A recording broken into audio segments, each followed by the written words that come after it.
No, I'm not having it. Everybody's a suspect today. Title holder and still undefeated Gabriel El Capitan Maestre. How is that?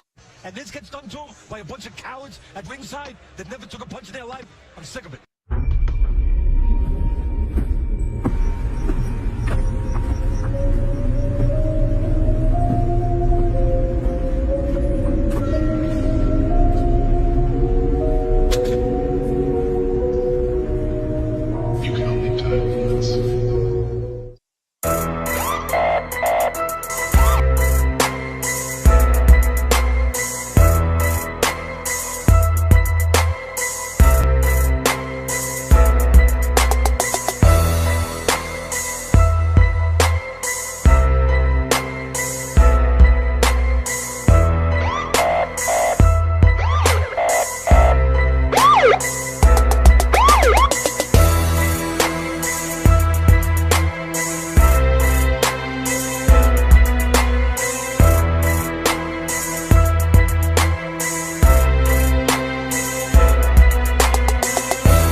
This motherfucker is locked.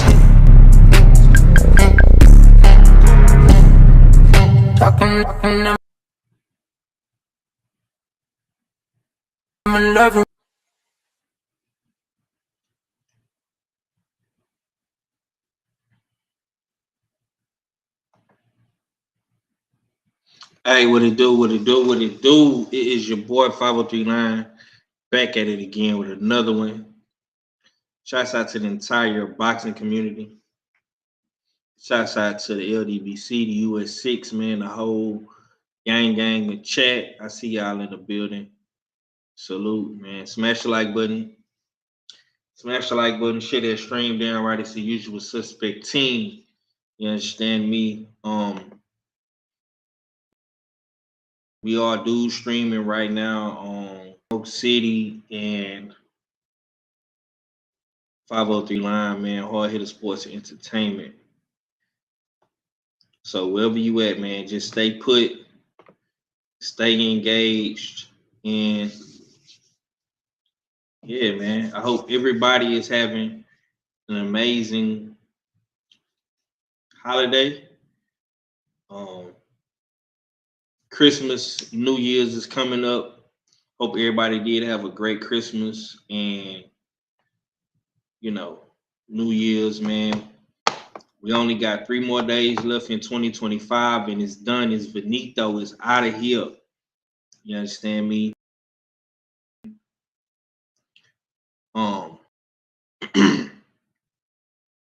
Salute to the chat though. I see y'all. Shaquila, salute. She say salute US6. Salute to my boy Felix. He say salute, bro. Congrats on your Texas. Hopefully your son is feeling better. Yeah, man. He doing good, bro. I appreciate you for all the words of encouragement, bro. I appreciate that. That mean a lot for shit show. Two Sizzle. I got my sis Tay Tay in the building. Yeah, man. Y'all come on in here today, man. We're gonna talk a little boxing. We're gonna talk a little boxing, man. We ain't gonna do too much, man, but we're gonna put that work in though. We ain't gonna do too much, man, but we're gonna work though, man. Gonna work.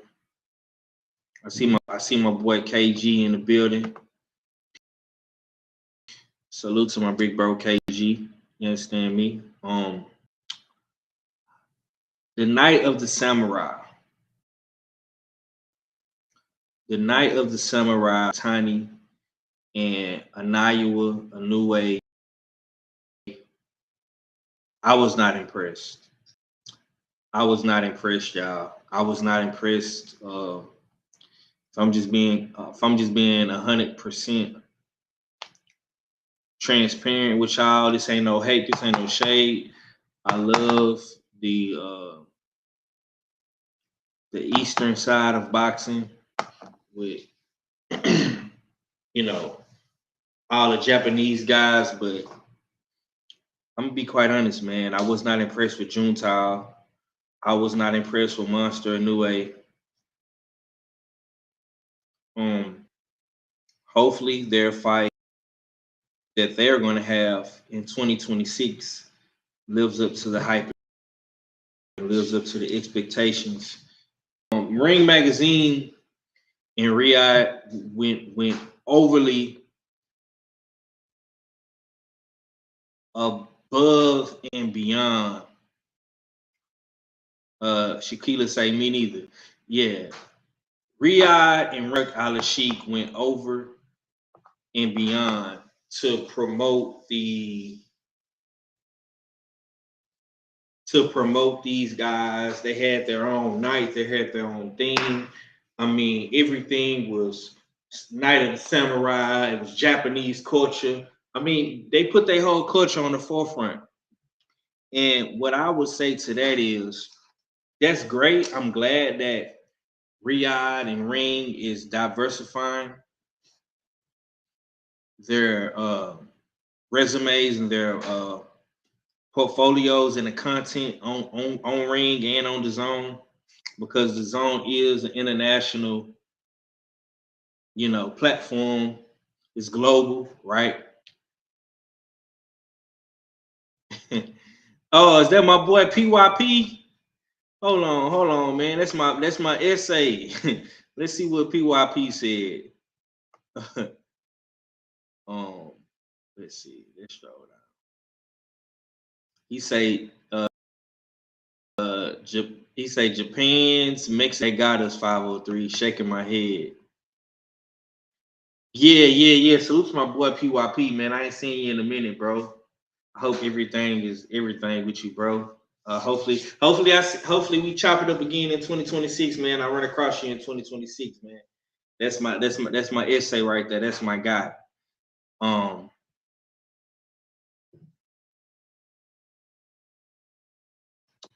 Felix say Mexican dude who fought Nakatani gained a fan for life from me.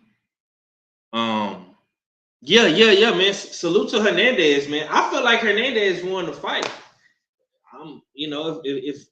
If I'm just being quite honest with y'all today.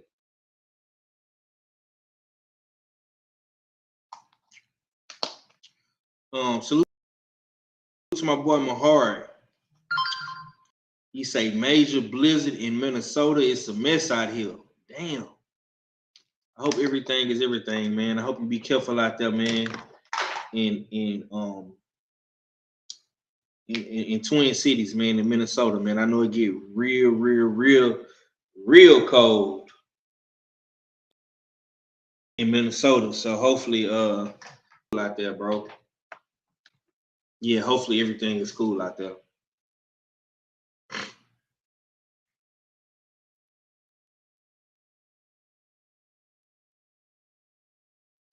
Yeah, Forge, I was just about to say that, man. You was reading my mind. You knew exactly what I was heading to, because the Japanese fighters got their own night. Golden Boy and the Zone made sure that the Mexicans and the I really just say the Mexicans.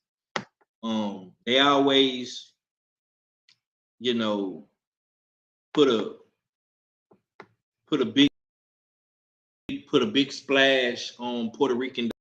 But black fighters, we need our own day. We need to have our own as well. If the Japanese can get their own day, if the Mexicans can get their own day, Puerto Ricans can get their own day. We need a day for black fighters. You know what I'm saying? The Cuban fighters need their own day. The not the Puerto Ricans, but the Dominican fighters need their own day. All these cultures, man, and ethnicities need their own day. All these different cultural groups need their own day.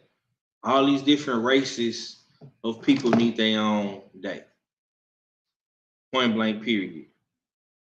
Whatever your ethnicity is, whatever your background is, whatever part of the world your heritage is from, if you black, if you Dominican, if you because they got different type of Spanishes, right? Puerto Ricans,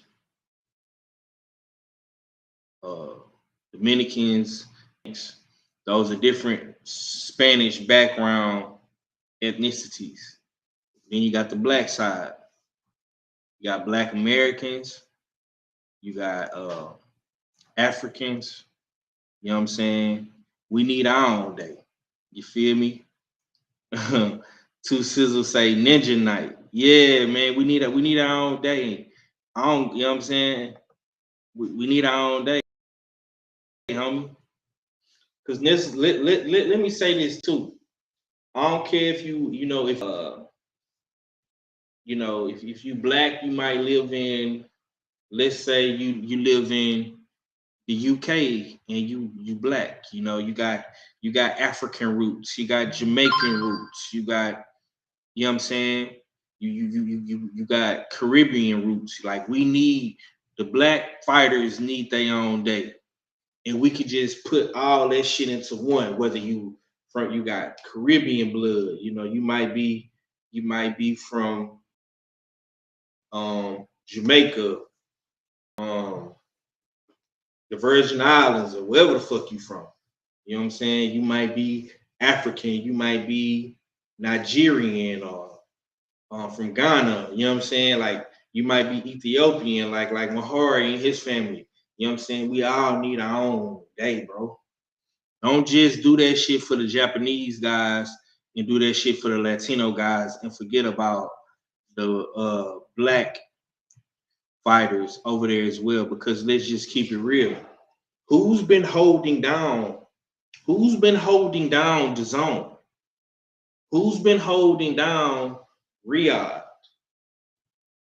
And then, like I say, this ain't on no racist type stuff or anything like that, because I'm a fan of all fighters. I'm a fan of Latino fighters. As you can see, I stay rocking my Mexican monster tee for David Benavidez. You know what I'm saying? So I'm not a racist by any means. I fuck with all different racial and different cultures. Being from Texas, in Houston is like it's so diverse. You know what I'm saying? So I really got no choice but to, get in where I fit in with that stance. Let's see what PYP just said, man, because I ain't seen my boy in a minute, man. I hope my boy all right. He say, who in boxing is responsible to make an African American Day? Al Heyman, Jay Prince. It could be.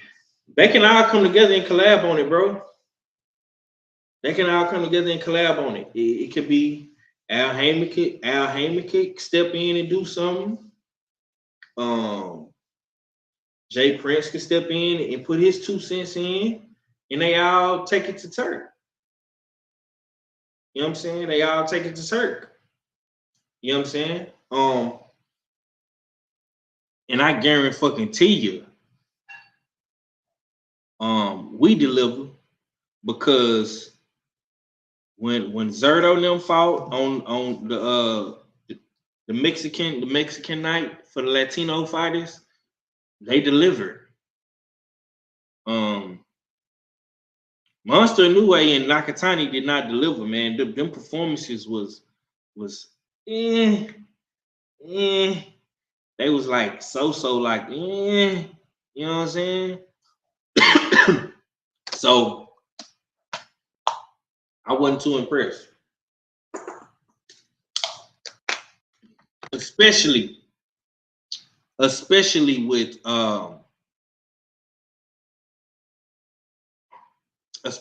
Nakatani. Like I say, I feel like Hernandez won that fight. I don't care what nobody says. Junito got a gift. He don't say. Felix says, "You don't think Juneteenth is shaping up to be that special type of day?" No. They bypass Juneteenth like it's nothing. No. And the reason why I say that is because who fought on Juneteenth? Who fought on Juneteenth? That was Brian Norman Jr. Did they make the Juneteenth fight card about black people? No, he fought in Japan against Sasaki. So no. Turkey is paying for our fighters. Turkey is paying our fighters well for entertainment. He don't care about our culture. He should care about it, because he care about Monster Inoue's culture. He cares about Monster Inoue's culture. He should care about it. When he first started Ring magazine cards and Riyadh season cards, who did he go get to hold down his boxing, his entertainment? Who did he go get to make the content? Which fighters did he go get? If you've been around and you've been watching Turkey, which fighters did he go get? Which fighters did he go get when he started Riyadh season?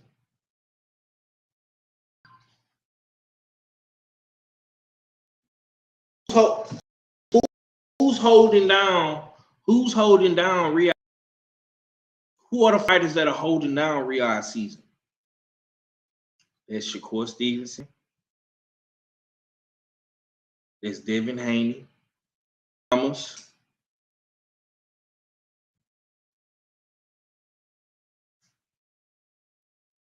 Those are the guys that's holding down Riyadh season. Majority of all Turkey's big cards, black fighters are holding down those slots.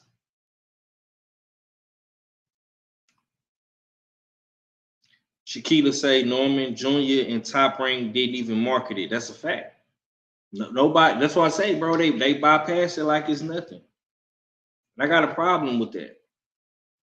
And like I say, this ain't just me coming at Turkey. This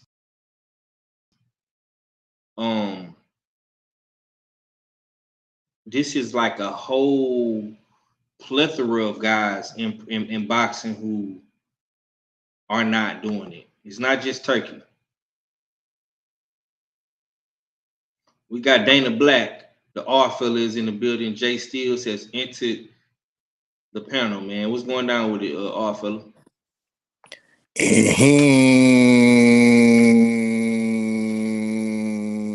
What it do, what you saying, what it going, it's your favorite, yeah, your most hated all fella. Pull up, as usual suspect Sundays. Smash that like button, share that stream. Damn right, it's the usual suspect team. Salute to all the usual suspect six. Make sure y'all tap into usualsuspect6.com. You know, dig. The home of the US6 fight pool. Once again, y'all can join the dopest fight league on YouTube in the boxing landscape. You know what I mean? Just tap in once again usualsuspect6.com and all the info and how to become the next player for season 3 will be listed. But salute to everybody up in the chat. You know what I mean? Big up everybody pulling up. Usually on these suspect Sundays, we get a lot of engagement in the chat. You know what I mean? And I know Five got some ill topics cooked up. You know what I mean, for the brothers to definitely elaborate and speak on. So yeah, I'm ready for the cook. You know what it is. You know what I mean, always a good Sunday when it's a usual suspect 6 Sunday. Yes, sir. Happy born day to your son as well, man. Yes, that's what takes. They just put in the chat. You know what I'm saying? How old is your son turning, man? And what normally do you do around this time of the year for his born day? This year he turned 19. You know what I mean? He turned 19, so yeah, it's from I still look at him and remember the times. It's like he was in the heavy into Lightning McQueen. You know what I mean? And the whole Cars animation and whatnot. This might be the year to go from Lightning McQueen to a real car. You know, dig. So, yeah, that's on that's on the outlook for him. You know what I mean? It's one of those things too that unfortunately being his birthday's like three days past Christmas is kind of lumped. It's kind of lumped together, but it is what it is. You know what I mean? So Christmas and his birthday kind of get celebrated out. You know what I mean? Simultaneously, so to speak. So, but Yeah. salute to my eldest. You know what I mean? Ain't no shade, or it's just as important, even greater. You know what I mean? To be born around this holiday season, and yeah, much more blessings and great things to come in the new year for him. Yeah, man. So what all fella is saying is, man, that boy then went from playing with Lightning McQueen to being Lightning McQueen. You know what I'm saying? He gonna be goddamn behind that wheel real soon. I like that, man. Elevation, people, elevation, man. I'm definitely, you know, in that same boat with Steels. You know what I'm saying? My sons is gonna be 19 one day, and I'm gonna be having to have these conversations real soon. You know what I'm saying? So salute to the young homie, man, young Jay Steels, man. All right, man. Well, all fella then pulled up on us, man. Hopefully we get, another suspect or 2 or 3 or 4, whatever, to pull up, and we can have some good conversations, man. But I'm actually happy that Jay Steels did pull up in particular, because he was one of the people who I actually watched the fight with live, and we was having some backstage conversations. And the first question of the day is, man, did Nakatani get a fair decision, yes or no, man? How did you feel about Nakatani, man? Because I felt like Hernandez beat him. What say you? It was an interesting fight. Definitely an interesting fight. Um, I think Nakatani definitely didn't look his best. But the other unknown opponent that none of us seen before, I think he performed damn near at his best for at least 9 of the 12 rounds. I think he won the battle of throwing the most punches. I thought he won the battle of, I'm talking about the Mexican fighter, won the battle of the ring generalship. I felt that Nakatani was backing up a little bit too much in the fight. But with that being said, his back foot game was pretty crisp. It's not like he was just backing up with no purpose or just backing up um to survive. He was backing up and throwing punches. He was backing up using stylistic movement, ducking and dipping, pivoting, sticking.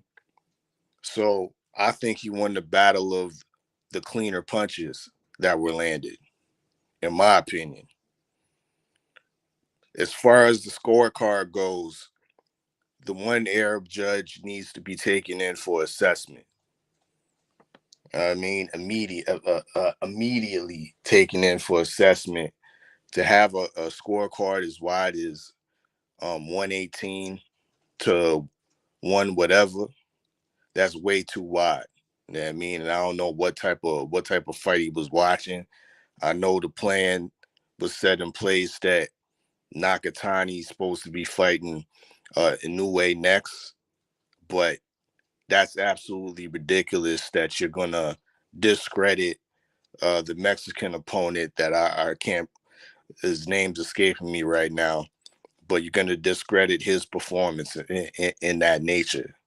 So yeah, that scorecard was way too wide for me. 115, 113.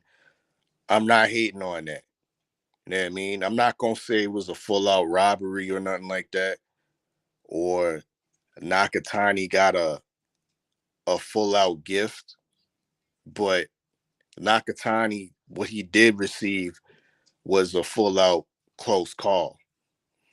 What he did receive was a full out wake up call. You know what I mean? That everybody ain't sweet up in here. And I think a lot of these fighters, or a lot of us fans thought that this Mexican guy, unknown, with a glossy record, 20-0, 18 KOs, that he was something sweet. Never been fought overseas. Never been under the bright lights of the Riyadh season. Everybody thought he was sweet. But this man came in, determined. Looking like a little Tuco Salamanca from Breaking Bad. I'd be surprised in the third round, between rounds, he snorted a bump or something, because that man kept going and going and going. Matter of fact, I want little Tuco Salamanca drug tested.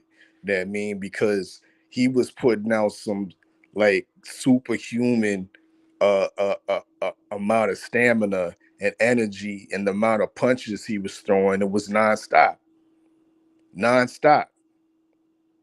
And the thing that exposed Nakatani to a degree in this fight, I believe, that if you're a pound for pound talent,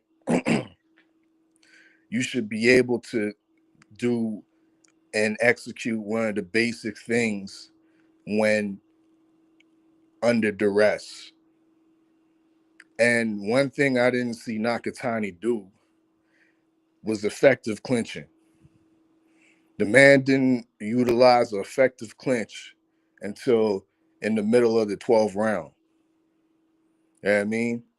Nakatani needs to go back to the drawing board and draw out how to properly clinch, because a lot of that energy that old boy Tuco was expending could have been thwarted a little bit. By effective clinching. Nakatani didn't show that at all. it was definitely a close call for me. You know what I mean? Robbery, no. Gift, maybe. Wake up call, hell yeah. That's my take. Yeah, I like how you put that together, man. Them was bars. For me, I'm gonna say the same thing I've been saying, man. I feel like it was definitely a gift. Robbery, I wouldn't go that far because Nakatani did. I think he won the first half of the fight, but the second half and the championship rounds was swing rounds. You know what I'm saying? I feel like Hernandez did enough to win. Me myself personally, just off ring generalship alone. You know what I'm saying? He backed up Nakatani. And Nakatani didn't look too good to me fighting off the real. That's another thing he's gonna have to work on. I don't think he's gonna be able to fix that in one, woo wop bam training camp. You know what I'm saying? It's something that is learned over time, but he definitely don't look good fighting backwards. You know what I'm saying? Hernandez had him on the back foot for that second half of that fight. And he even lumped up Nakatani. You know what I'm saying? The eyes don't lie, as they say, man. The eyes don't lie, man.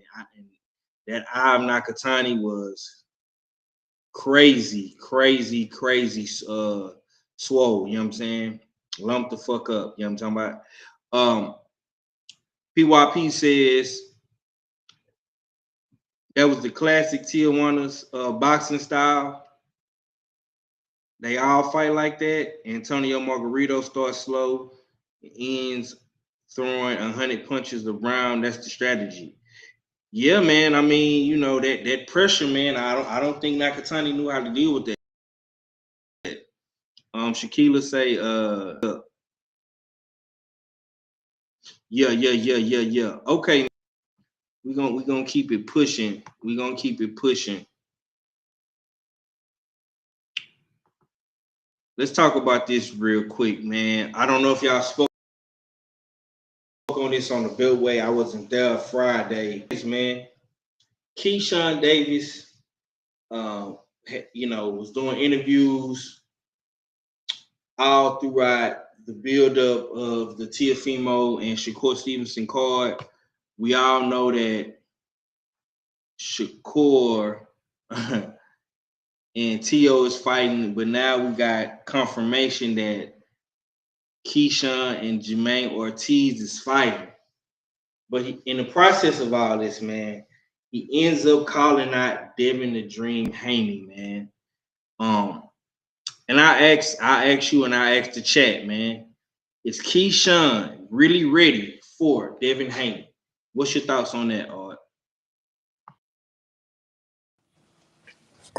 I'm not gonna say he ain't. I mean, he a precocious talent, definitely in a boxing landscape. He's accomplished, silver medalist. Um, he's a one-time belt holder. We know how that ended. You know what I mean, with his being undisciplined and not making weight. And of course, we all know about the crash out, which is had him somewhat sidelined up until this upcoming mid-January, where he has this suspiciously this date now with Jamaine Ortiz. Now I know a lot of the brothers kind of celebrate the fact that he's back, and it's, I guess, bolstered the card to a certain degree. But yeah, I don't know how to feel about it. You know what I mean? This fight is at 140,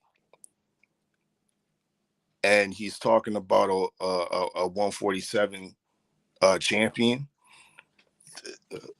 I don't know where he's going with it. If it's serious talk or if it's a page out of Matchroom Boxing where you clout chase the popular black fighter in and around your weight division. And Devin Haney's that guy in and around his weight division. If he's at 147 or at 140, that means he's the guy to clout chase. So might be a little bit of that, sure. But the question is Keyshawn Davis ready? At this moment, hell no. We don't know what he looks like at 140. We need to see what type of performance he puts in against Jamaine Ortiz. If he's able to pack up Jamaine Ortiz in spectacular fashion, maybe more credence will be put onto that. But right now, it just sounds like clout. It just sounds like you using Devin Haney's name to promote this suspicious fight. You know what I mean? Because last time I checked, Richardson Hitchens should have been on this card fighting Jamaine Ortiz. And it seems like some fuck shit didn't happen. I don't know if our favorite friend, His Excellency Turkey Johnson, has something to do with it. But yeah, a Ring Magazine ambassador has been quickly inserted in as the co-main. I'll let y'all connect the dots from there.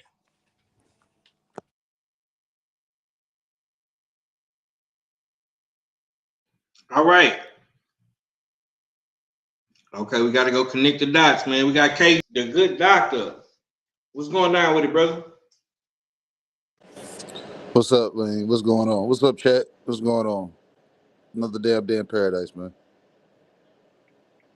Yes, sir. Yes, sir. Okay, man. You've been seeing everything that's been going on with Keyshawn Davis, man. That's your fellow Virginia native. Been calling out Devin Haney. Did the face off with Africa. He is the co-main event versus Jamaine Ortiz or Jaime Ortiz, man, out of Boston, Massachusetts. Is Keyshawn really ready for Devin Haney, man? How do you feel about all this Devin Haney and Keyshawn Davis talk? To be honest, I must not been listening hard enough to hear him speak about Dev. I didn't hear that part. You know what I'm saying? Because I think I checked out, stopped listening, and I just been, you know what I'm saying, trying to take care of a few other things. But Five, I don't even know why you asking this question, man. You gotta give a shout out to your people in Texas, right? Jay Prince went in there and said, "I'm leaving. I'm not leaving out this motherfucker without getting something." Leaving with Thank some, huh? thank Jay Prince, man. You know what I'm saying? He went in there with the smooth words and told everybody they had to check in, and they checked in. Cause to be honest, I wasn't expecting this kind of fight. You know what I'm saying? I really wasn't. You know what I'm saying? You know what I'm saying? Keyshawn has been quote unquote retired, and with him being retired, you don't know what was going on. You know what I'm saying? We didn't know what Top Rank was damn discussing. We didn't know nothing. You know what I'm saying? So for him to be able to come back out of retirement and have a fight like this, well, you know what I'm saying, going into 40, and now you telling me that he's talking about Devin Haney, who's a 147 pounder.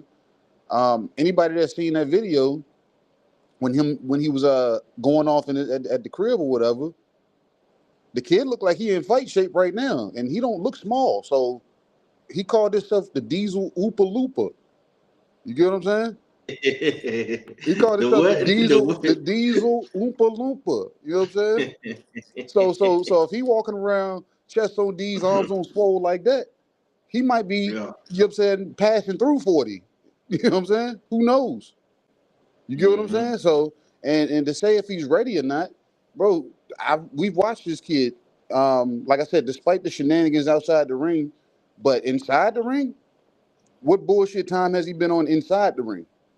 You know what I'm saying? So, and him being him being under the tutelage of everybody's quote unquote, you know what I'm saying, GOAT of this era, but Sir Budrick, You know what I'm saying? And as the fight goes on, you know what I'm saying, as his career has been going on, he's just been evolving himself. And he's picked up, you know what I'm saying, a key, a prime key to victory, knowing how to close the show once you hurt your opponent. You know what I'm saying? So, Hello. hey, Hello. hey, man, say, man, you know what I'm saying? So, for people to say he's not ready or is he ready? Yeah, I believe he's ready. The thing is, he just got to damn, you know what I'm saying, keep himself squared away outside of the ring. You know what I'm saying, with his antics. He got to Right. work, you know what I'm saying? Yeah. But other than that, he ain't got no damn, nothing that's hindering him in the damn ring that says he's not ready. I don't want to hear this level shit, you know what I'm saying, because he went the opposite route of what Dev went. He went the Olympic route, came out with a silver medal. You see what I'm saying? He went that route. He didn't go to Mexico first. See what I'm saying? So, like I said, so when people say that, it's all on how you get moved. Yeah. So yeah. So no, yeah, he's ready. But at the same Okay. time, I got to see I got to see what he looks like against Jamaine Ortiz at 40. You know what I'm saying? Because like I said, this was unexpected to me also. I'm gonna say this, and big up to the chat. I appreciate everybody engaging, leaving comments, man. I appreciate it. That's really all I really want for real on Usual Suspect Sunday and any content that we put out, man. I really just engagement. Whether you liking the video, you leaving a comment, you know what I'm saying? I don't care that motherfucker. But if you type in words, man, I know that take time, and I appreciate everybody's time that they're engaging in the show with. I really do. Let me say this though, before I get back to the comments. Smash the like button, share that stream, Darren Wright. It's the Usual Suspect team. Usual Suspect Sunday. I got the usual suspects in here with me today. Big up to KG and all fellas for always holding me down. They really been holding me down these past couple of episodes, man. I don't know where Mac is at or Ack or Red, you know what I'm saying? I appreciate these brothers for taking time out their day to come cook with us on this Usual Suspect Sunday. But let me say this. I'm actually happy we getting Keyshawn Davis back, man. Let's just keep it all the way real and happy Keyshawn Davis is back, man. I really can't wait to see the return of DB3. And I got to give my brother credit. He probably don't remember seeing these. But he was one of the first people when that debacle happened in Virginia. My brother was in the building. KG was in the building. The first thing KG said to me when we started talking about DB3 and Keyshawn and the Virginia boys, the first thing I remember this, he said, look, man, don't be surprised if you see Keyshawn or DB3 fighting on the Eddie Hearn card. That was his exact words. You remember when you said that, KG? Yeah. Yep. So this shit, he said this shit like 6 months ago. You know what I'm saying? He been said this shit. And this shit is really coming. Because DB3 has really been blackballed. They've really been blackballed. I'm not mad, you know, at the punishment they've received, right? Because they did do a lot of fuck shit in the process, you know what I'm saying? With the whole backstage debacle and the fights and all that good stuff. So I'm actually happy that Keyshawn is returning. I think that this is a good fight. This is a good fight. I don't know how Hitchison's got took out the equation and Keyshawn entered the just happened. I'm gonna have to put the pieces to the puzzle and connect the dots and get all my ducks in a row like all fellas saying. But all I do know is that we got this fight. It's in New York. It's the co-main event. January 31st, my birthday. We got so many good fights on my birthday. I mean, the boxing this year, not even much gonna hold you. So I ain't doing no complaining. I'm not mad at all. I'm actually happy to have this card, and we had a return of Keyshawn Davis, man. And he talking that shit. Some people are saying chasing. Oh, he ducking. Oh, he that. Look, man, the boy is back in action. I think Ortiz is a great fight to come back to, especially if you're trying to go in Haney. I think Ortiz and Devin that Ortiz is, Devin Haney, the downgraded version of Devin Haney. I'm not saying that, but they do have that similar boxer, slick style. They like to box. They like to, throw clean punches, be defensively minded. And that's a style that Keyshawn needs to see in the pros. You know what I'm saying? Because he has struggled with that boxer style, that pure boxer style. He did struggle with that style when he fought Andy Cruz in the Olympics. But pros, it's a totally different game now. And I think the Ortiz is a great opponent going into a Devin Haney fight. You know what I'm saying? Because we're going to see how will he do versus a pure boxer. And the great thing about Ortiz is he makes guys look bad. He makes guys look bad. So we're going to see how Keyshawn does against that. Let me read some of y'all comments real quick. Salute to my girl Cam in the building. VA in the building. She says salute, peace and blessings to you in the chat. Salute to you, Cam. PY say, I know dude personally, Jaime is offended. Is offended by everyone looking over him. Okay. Yeah, man, both these guys got a lot to prove in this fight, so this is gonna be good. Salute to my brother Main Biker. He say salute to the usual suspects. Salute to the chat. Shaquila say shouts out to VA. PYP says, hold on, let me take this logo off real quick because it's kind of getting in the way of the comments.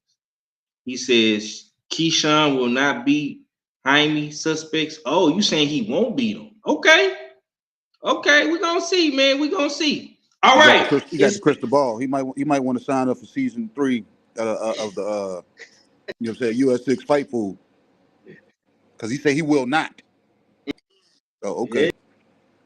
Yeah, he spoke bold, man. All right, Kate, is Ortiz a trap fight for Keyshawn Davis, man?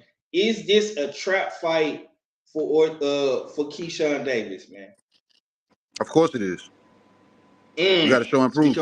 You got to show and prove. If you can't do this, then we can officially write you off.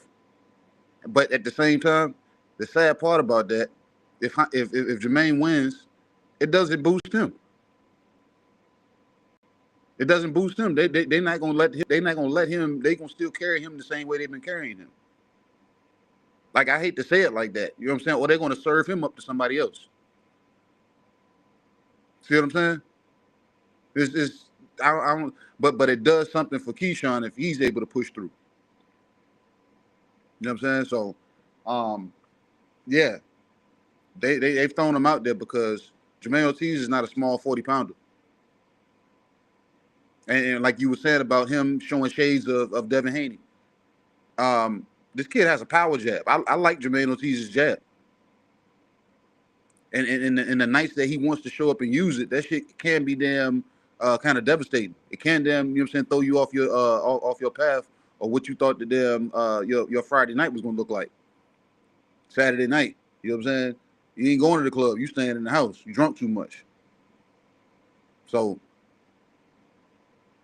it's not a walk in the park, but of course I'm going with Keyshawn because, like I said, me knowing his body of work, his demeanor in the ring, and I'm just like, hey, we don't know who's gonna show up. Is the real damn Diesel Oompa Loompa gonna show up, Because if anybody watched them, any of the Willy Wonkas or the Charlies and the Chocolate Factories, them Oompa Loompas were strong as hell. They did a lot of work. They put a lot of work in. So if that's the damn case, you see them damn getting weathered or damn beaten too often in those movies. So if we predict in the future, you know what I'm saying, let the Oompa Loompas damn rise.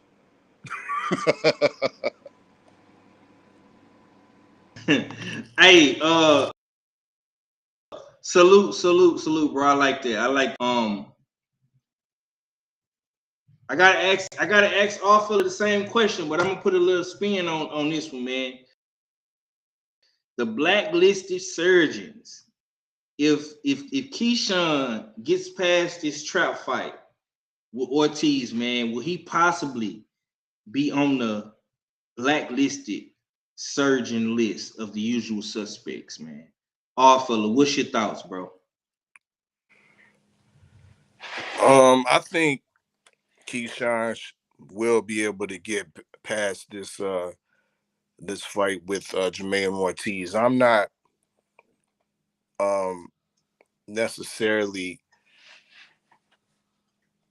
have all the confidence that some do with Jamaine Ortiz. I rate him as a good fighter, but that's where the confidence ends right there. Just as a good fighter, I believe that every time he's stepped up in opposition,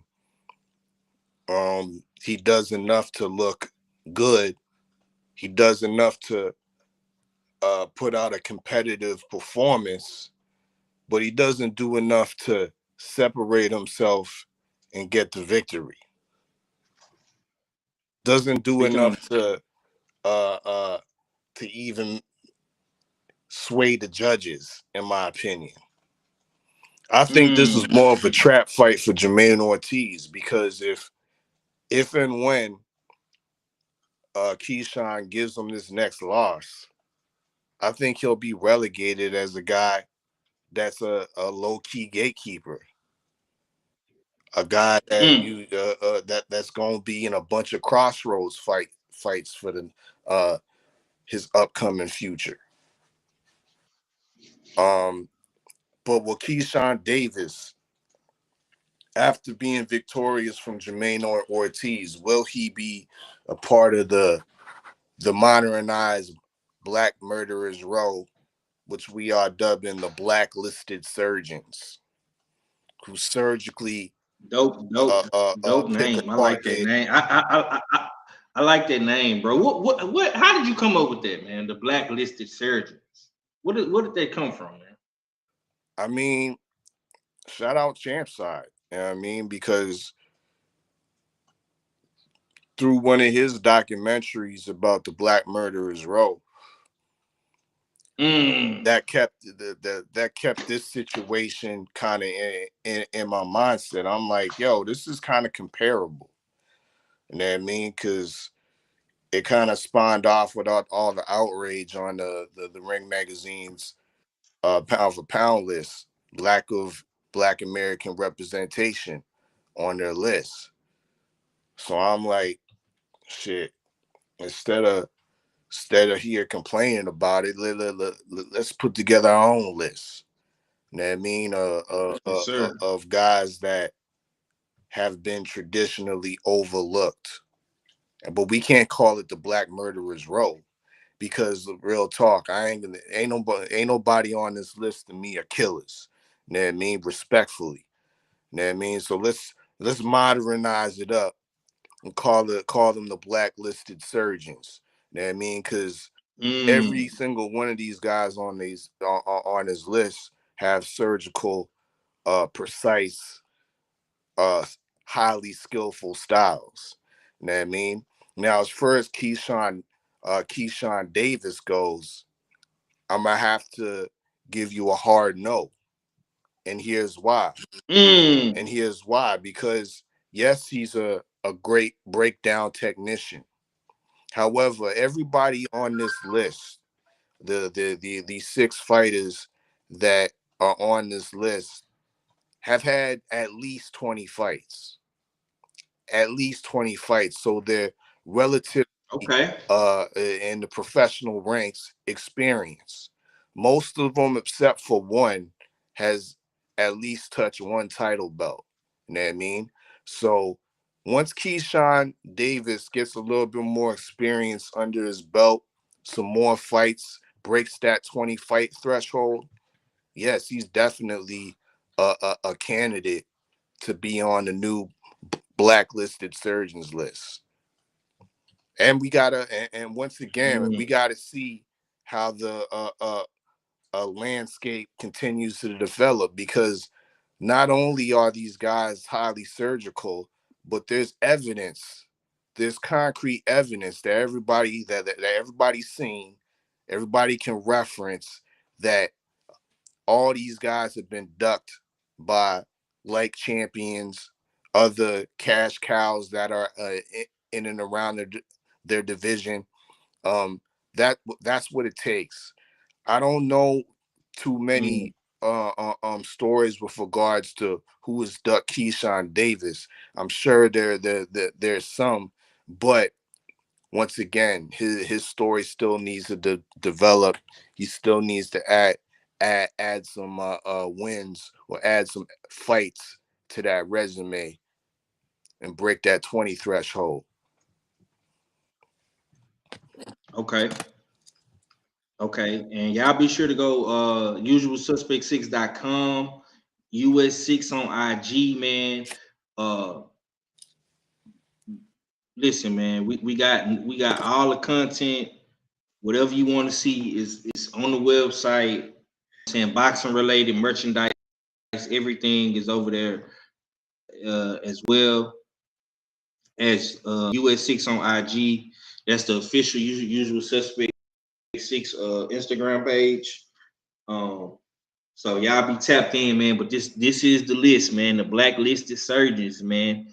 Boxing's most avoided, skilled, and surgical fighters, man. Number 1, we got Devin Haney. Number 2, we got Albert Prince Bell, man. Number 3, we got Shakur Stevenson, man. Number 4, we got Lamont the Reaper Roach, man. Number 5, we got Oshaki Shock Foster. We got number 6, man, Raymond Savage Ford. You know what I'm saying? All fellas say, man, Keyshawn got to put in a little bit more work. But I'm gonna say this though: if he gets past Ortiz, come the end of January, goes into the fight with Devin Haney, beats Devin Haney, man, that makes he just beat the man that's number 1 on the list, man. So he might be able to bypass the 20 fight stipulation that Dana Black, the commissioner, is trying to put down.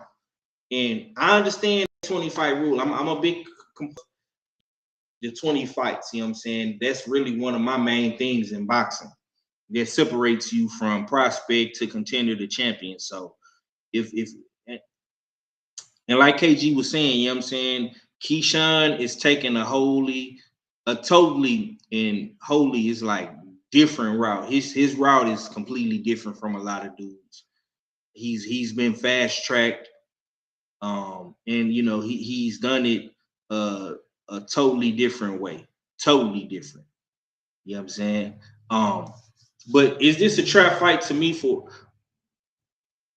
Keyshawn? Absolutely, because like I say, Ortiz is a guy that's designed to make you look bad. His style is set up for you to look bad against. That's just it's just nowhere around it. It's nowhere around it. I don't care who. So we shall see what happens, man. But Felix says, I'm a big fan of Keyshawn. Happy he back on his redemption arc. Ortiz, a tough fight, though. Is he Dominican 503? I believe Ortiz is Dominican, bro. If not, he's Puerto Rican. He's one of the, but I believe he is Dominican, if I'm not mistaken. PYP says, a new way tie Larry Holmes, 4-decade record, 4 ring titles, defenses. Shouts out to Larry Holmes in 1 year.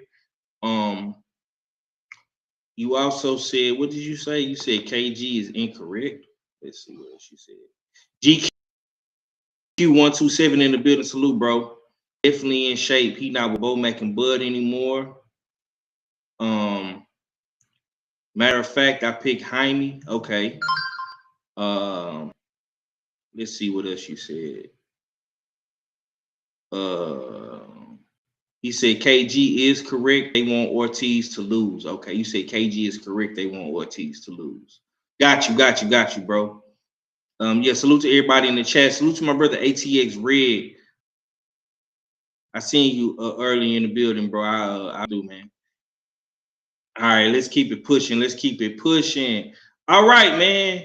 Elmo Williams, man. Another fight that has been added, and you're gonna like this one right here, Felix, Dominican brother, man.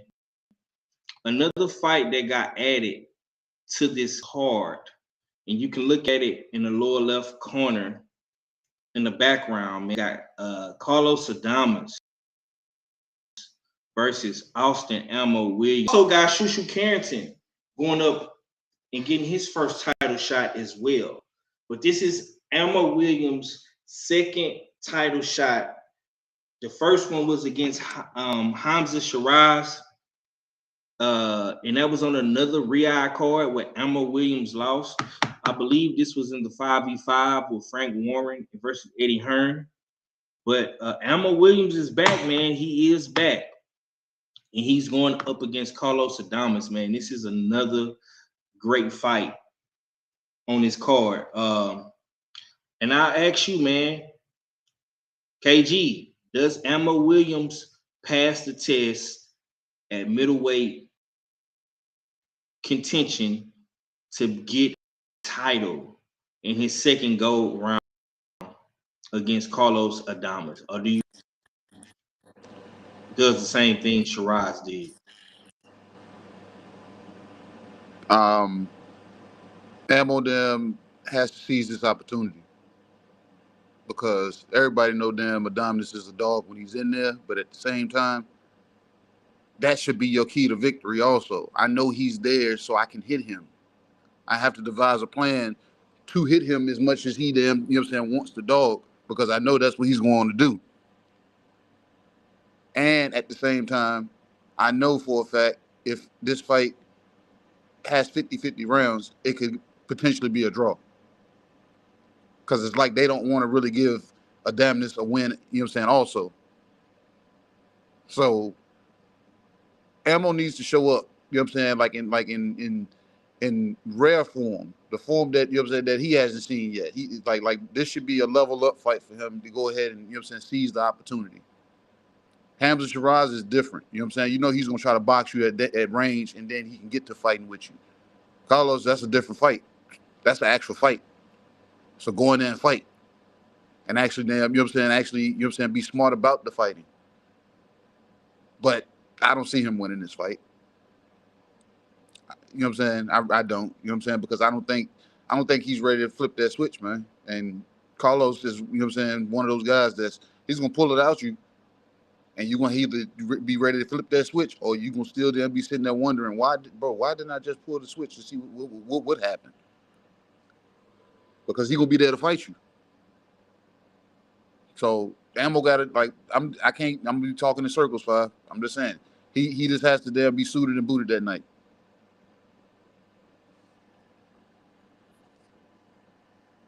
Okay. Arthur, what say you, man? This is you know, another middleweight fight, man. I know you like to keep your eyes on the middleweight division. He off the radar right now, you know, due to his situation. But we do got Adames versus Ammo Williams, man. We know Ammo Williams did lose to Shiraz a while back, man, but he's bounced back after the loss. Does Ammo Williams pass the test his second go round, man? He getting a second crack at middleweight championship, man. What's your thoughts? I think this will be his best chance. Adames is listed as the A side, but I think a lot of the A-side benefits will be going to Ammo since he's the house fighter. Matchroom is the lead promoter of this card. And like KG alluded to earlier, I don't think they want to damage the win. You know what I mean? But with all that being said, I think the timing makes for Ammo Williams' best opportunity because Carlos Adames has been inactive. He's been out of the ring since that draw against Hamza Shiraz. That's been quite a long time. Shiraz has already fought. Ammo Williams has fought in between that time. But Carlos, he been on the shelf. He been in brief negotiations, originally in a unification fight with Janet Beck. That fell off. And we've heard nothing since until now. He's been inserted into this Ring Magazine card up against Ammo. Now, once again, just to summarize, I think this is the best time for Ammo to get an inactive Carlos Adames. But do I believe that Ammo's gonna win this fight? No, I don't. It's gonna be definitely a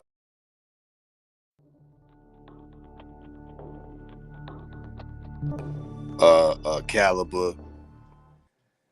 Can't be sleeping on his skill set. I don't know what he's been doing in between this long layoff, but I assume he ain't getting fat. I assume that he's been in the gym working on his craft. I assume that he's taking that belt that title that he still holds around his weights real serious. So yeah, I got Adames winning this fight, but this is the best opportunity for Ammo Williams to get him right now. Agreed. Salute to my brother D-Man in the building. What's cracking with you, bro? You say, what's happening, bro? Ammo got to come in moving like what he identify as and move like a cat. Yeah, man. He gonna have to get that 1-2 down, man. 1-2 down. You understand me? Salute to the homie. What is this? The Ghostbuster? He say, first timer just subbed up for sure. Cool to see, no gossip, just boxing. Yeah, man, that's what you're gonna get over here all day, every day. Carlos Adames is really good. I spent camp with him during the Shiraz fight. I seen him train. Also, he has a great coach. Silas, I got Adames, man. Felix says I got Adames by KO. He's angry after Turkey robbed him against Hamza. Yeah, man. Hey, do not sleep on Carlos, man. My boy, he been out the ring since the Hamza Shiraz fight, man. So that get back is gonna be a motherfucker. That get back is gonna be a motherfucker for Carlos Adames, man. I don't think Ammo Williams is gonna pass this test. I'm sorry, it is what it is, but I just don't think Ammo got it in him. I could be wrong, but I don't think he's gonna pass that test, man. He got to show and prove, man. He got to show and prove in this second go round at this world title, man. You don't get too many opportunities, man, to fight for a championship belt, man. You don't have the fan base. You don't have the cachet of a guy like Ryan Garcia, or Devin Haney, or Shakur or Earl Spence Jr. Your fan base is not cracking like that. So you got to be thankful for a guy like Eddie Hearn who keeps getting you these opportunities. You have Hearn, You know, since his run at the zone, you was one of the first guys to fight on the zone for Matchroom. So you've been loyal, and your loyalty has been rewarded. This is your second time at a title, so you have to make these opportunities count, because they don't come around multiple times. So you're very lucky to be getting another go round. All right, man. Let's talk about some more great boxing. If y'all don't know, we got hellified coming in January, and next week we got Serrano versus Tellis. We also got Moses Atoma. Like, of course, we got the Shakur Teo. We got Josh Kelly versus Baki. Liam Pyro versus Patty Donovan. Also got Matias and Dalton Smith. We also have a KG, go on mute for me, big bro. We also have a Baz Baru and Mr. Xander Zayed as well.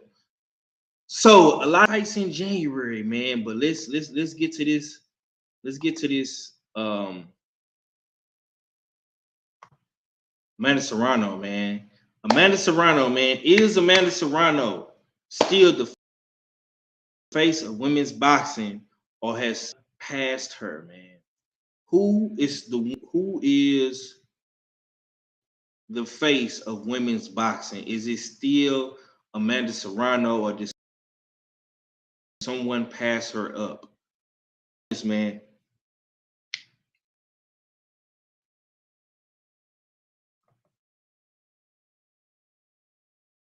Oh shit, K. Oh, I feel it dipped out.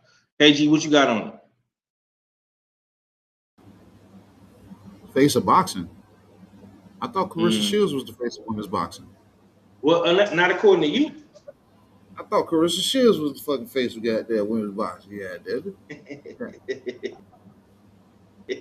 Even though Amanda Serrano packed out, you know what I'm saying, the big room. You know what I'm saying? Yeah. Big room. Yeah, she did. Yeah, She did. Yeah. And then she put on, you know what I'm saying? Yeah, she's put on some hell of fights, man. You know what I'm saying? But it's time to change another guard. Jake is already showing you that, man.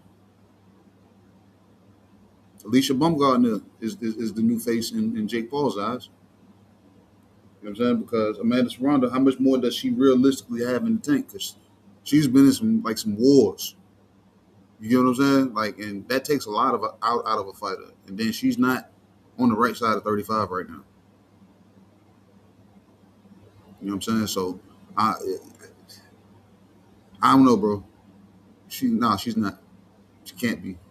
She like I said, she's done a good job holding it up. You know what I'm saying? Per the way she's been promoted, and like I said, the shows that she's put on. But yeah, that time is coming and going. They say it's a young man's sport. It's also a young woman's sport.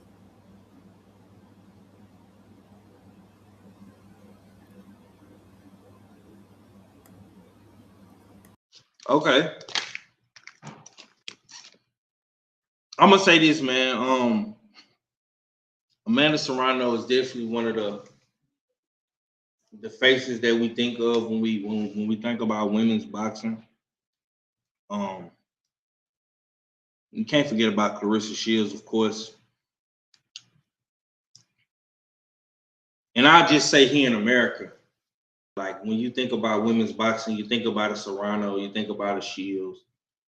But as of lately, Baumgartner been holding it down. We got some new faces emerging, Caroline Dubois, all that good stuff, man. But I can't necessarily say somebody has surpassed Serrano just yet. Because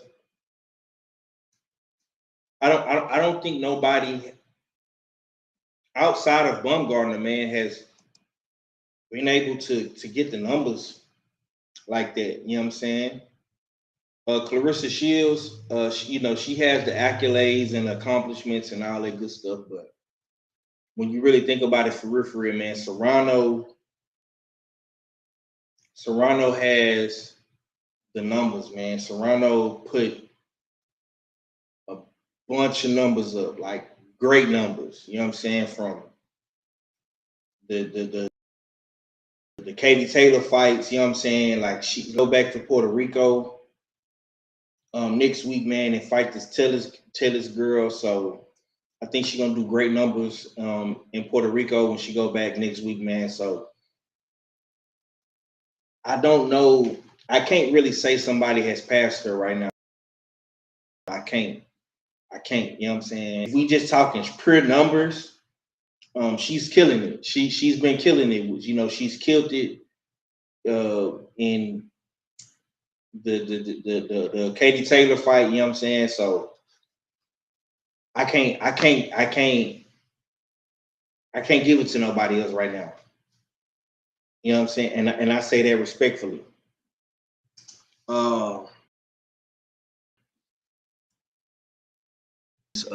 Donovan JT says, who you got as fighter of the year 2025? Fighter of the year 2025, man. That would probably either have to go to Usyk or possibly Monster Inoue, respectfully. Fighter 2025, man. I don't think nobody has had a better run than Inoue and Usyk. Or possibly Bam Bam Rodriguez, you know what I'm saying? That's just me though. PYP says, look at Fight Hype and Fight Hub coverage of Alicia. B, they know. Yeah, man. Like when it comes, like I say, when it comes to the numbers, bro, them MVP girls, man, they killing it with the numbers, man. I just need them to start racking up them accomplishments, them accolades, man. You know, start fighting fights, man. That's the only thing Alicia is really missing. She's not really giving, like, our fight would be big for her. I think a fight with Serrano would be big for her. A fight with Katie Taylor would be big for her. You know what I'm saying? She got some fights out there so we're gonna see, man. All fella didn't pull back up, man. Is Amanda Serrano still the face of women's boxing, or has someone passed her up? Respectfully, was she ever the face of female boxing? I think with the numbers for sure. Based off of what? Based off of what? The Katie Taylor fights. What you mean? Yeah, wasn't that under Mike Tyson and Jake Paul? Who else has? Yeah, I know she lost the fights, but who else has done numbers like that in women's boxing, bro? Those numbers, well, we could say those numbers are somewhat inflated. You know what I mean? Are those numbers solely based off of Amanda Serrano and Katie Taylor's star power? I don't believe that. You know what I mean? They had a great first fight that did numbers at the gate at Madison Square Garden. That fight was on the zone. We don't know how much viewers was on that. But as far as these other two fights on Netflix, they were bolstered by the fact that Jake Paul was involved in it. Now, once again, respectfully, I don't believe she ever was the face of female boxing. She was one of the faces, arguably. She was a top 6 pound for pound female, most definitely. But the face.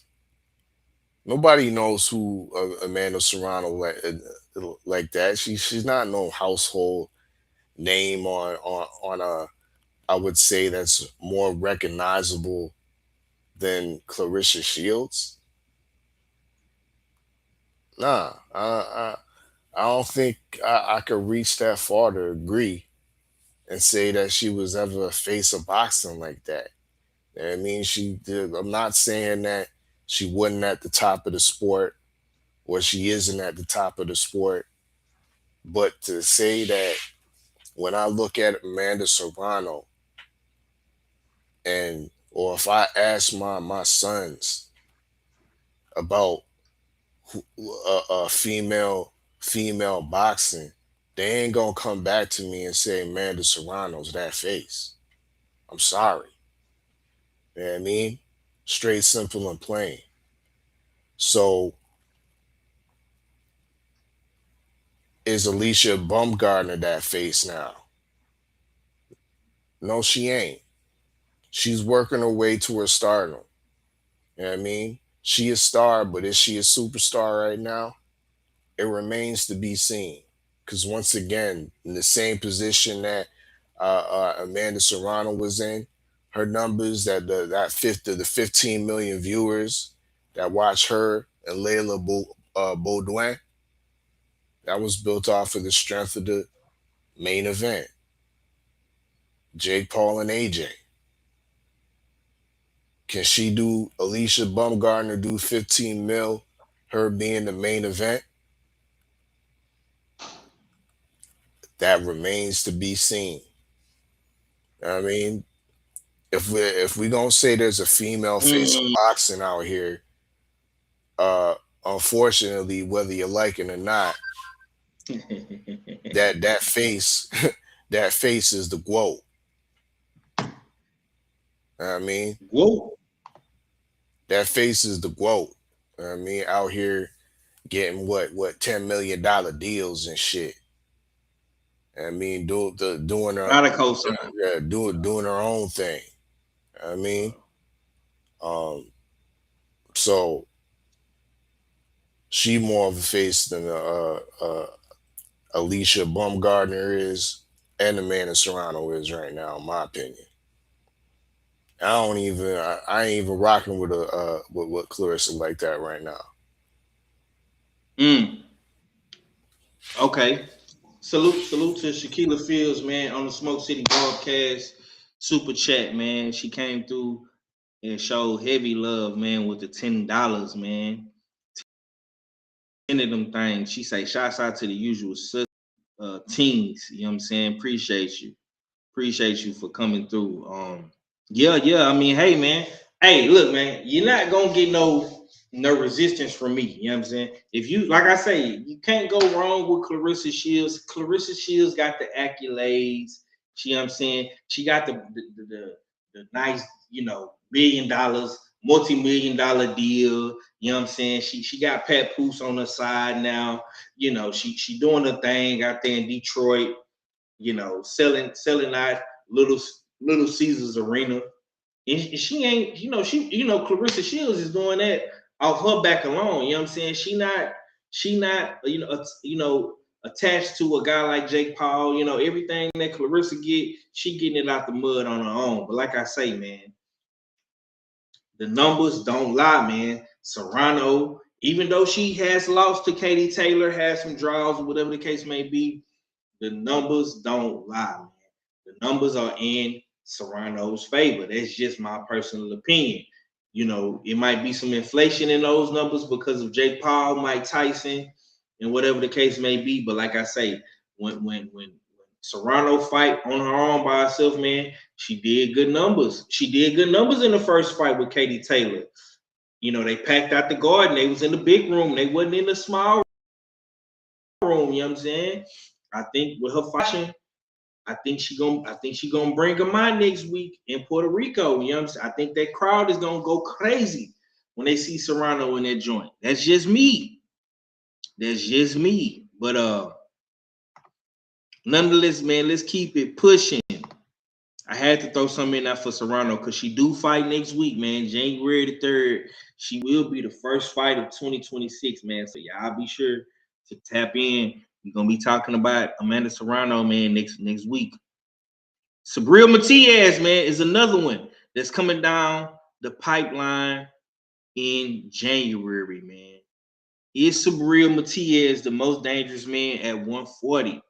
KG, what you got on that, man? Sabril Matias, who is he the most dangerous at 140? How do you feel about Sabril? I gotta, saying, think in my brain right now who's still at 40. But for him to be the most dangerous, I can't call him that now, because he has been figured out. He can be outboxed. And he grows desperate. And he don't look good. You know what I'm saying? So not dangerous, yes. Every fighter is dangerous. We ain't gonna play no games with that. Every fight is dangerous, Five. How about that? No, but he has shown that he can be outboxed. So I can't, you know what I'm saying? And right now I'm trying to think about the division of 40 right now. Who's at 40 right now? Because we can't say Keyshawn because he ain't got there yet. Hitchens ain't dangerous. Like I Black wouldn't ass Richard. dangerous. He ain't dangerous like that. He's Yeah, you got Gary Antoine, Andy Hiroka. he fits in the surgeon mode. Uh-huh. Yeah, Hiroka. Yeah. He halfway dangerous. Gary Antoine Russell. If we can get him in the ring, he's dangerous. But he can be outboxed too. But at the same time, like I don't want to label nobody dangerous. You know what I'm saying? Because Matias, you know what I'm saying, I understand, you know what I'm saying, what he's done in the past with, you know what I'm saying, with the whole unalive situation, but and then with the new findings of the Austrian in the system. So has that always been there? You know what I'm saying? It's under the limit for New York. So if that's the case, did they know that already? I've already been taking this type, you know what I'm saying, type of stuff. So like I said, yeah, that makes you dangerous, but not the most dangerous in the division when we know you can be outboxed.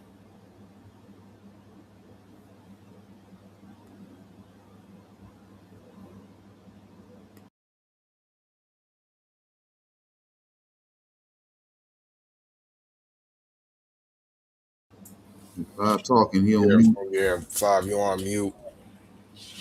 But PYP boxing in the chat. He said Tito Mercado's most dangerous at 140. He You said what getting you done? there. He getting there. Yeah, I But like Tito. I don't all the way agree. I can't put that most dangerous moniker on Tito just yet. I need to see him body some more top 25 type opponents. Um, he's been eating a lot of journeymen and gatekeepers. Let me see some. Let me see how he digests real food. You know what I mean, so he on his way there to being da- most dangerous, but right now I would just say he kind of dangerous. Okay, all fella, would you favor Matias over the Teofimo and Shakur winner? No, Mm. Yeah. I wouldn't either. I wouldn't either. I wouldn't no. Um, either. Yeah. both Tio and Shakur to me have proven to be high level boxers on the biggest stage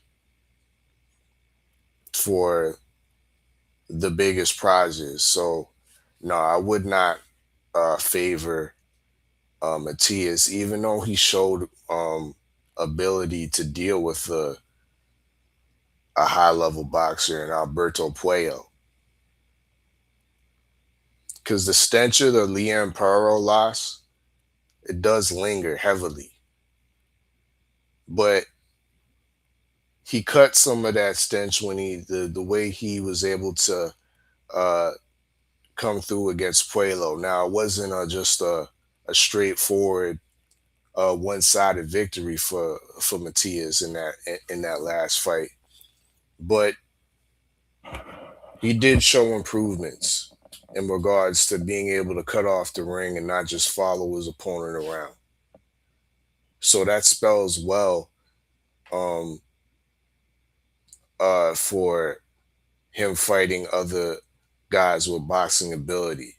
Now, out of the two, I think I would favor him to have a better chance against Teo than the defensively genius Shakur Stevenson. I would see. Uh, I would anticipate Matias would be heavily frustrated fighting Shakur. Teo, I think there's more of a chance that we might see something there. I've seen Teo struggle against guys with educated pressure.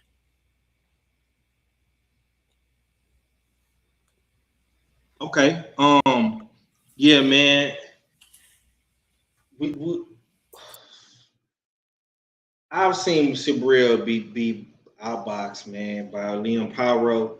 Liam Pyro is another fighter who we're going to see in January, man. January is looking like it's going to be one of the best starter packs for 2026 I have seen in a while.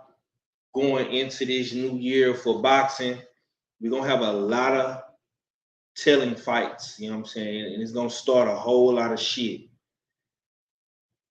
Sabril Matias being one of them, Liam Pyro being another one, Shakur Teo, Keyshawn, Amanda Serrano. It's so many good fights in January.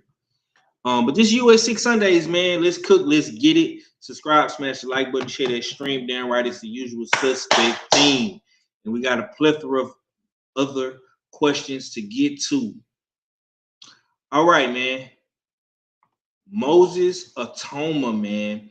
Moses is another one coming back in January, man. He's going up against Jamaine Franklin, man. And this is kind of the gatekeeper slash is you legit or no kind of fight, you know what I'm saying?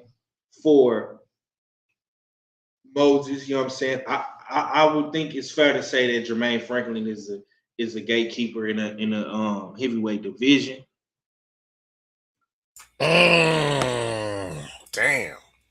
Yeah, That's how you gonna do Franklin. He ain't no contender, no fringe contender. No. Yeah. The gatekeeper status. He's a gatekeeper at this point, big bro. I'm just being honest with you. All right. Is Moses the future of heavyweight boxing, or is it too soon to tell, man? We got Moses Atoma versus Jamaine Franklin. I believe that fight is January the 24th. So that fight is going to be a week before the Shakur Stevenson Teofimo card and the Xander Zayas Abbas Baru, and of course Josh Kelly and Baki. Okay, so the pre-builder for the Big Bang. You know what I'm talking about? KG, man, is Moses Atoma the future of heavyweight boxing, or is it too soon to tell?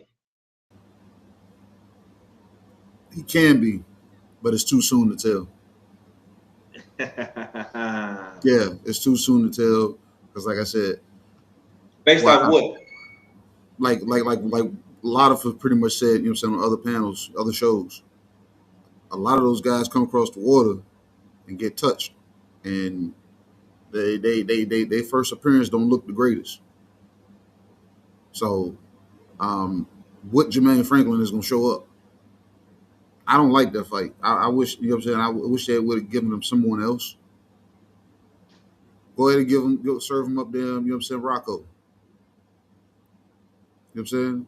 Or a Big Shot Shaw. You know what I'm saying? Guys that's already over here with 15 plus fights.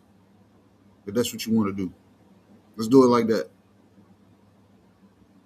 But nah, it's I guess it's too too high of a risk and low of a reward to take that route. But that makes it sound like Jermaine Franklin's a safe bet, gatekeeper, like you said. But they can't hide him for too long because it looks like the UK is starting to stack up. You know what I'm saying? A little heavier with them. You know what I'm saying, with the heavyweights now too. So he ain't gonna have. Yeah, he gonna look left. He gonna look right. And it's gonna be. You know what I'm saying? It's gonna be pressure.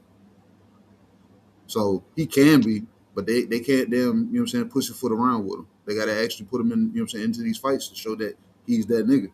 And if he can prove that, which a lot of, you know what I'm saying, we seeing young guys just coming up and they putting that dog to him. These guys just ain't being glorified like Moses is. That's all. So wait and see. Okay, all fella, man. This is foreign territory, man. I gotta ask you, man.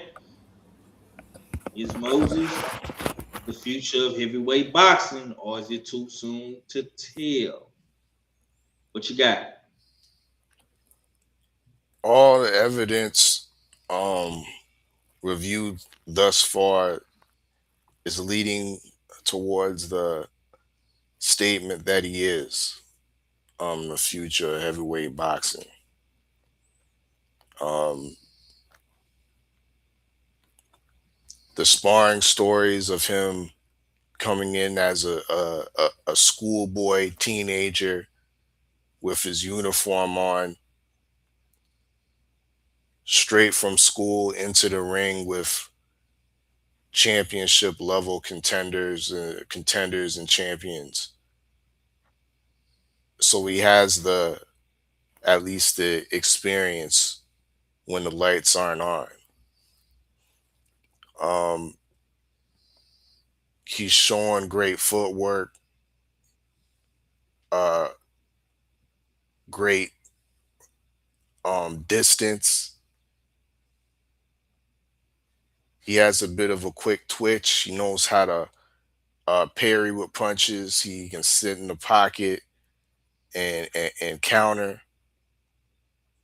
It seems like he has a full toolbox. The only box that really hasn't been checked off is if he can take a heavyweight punch.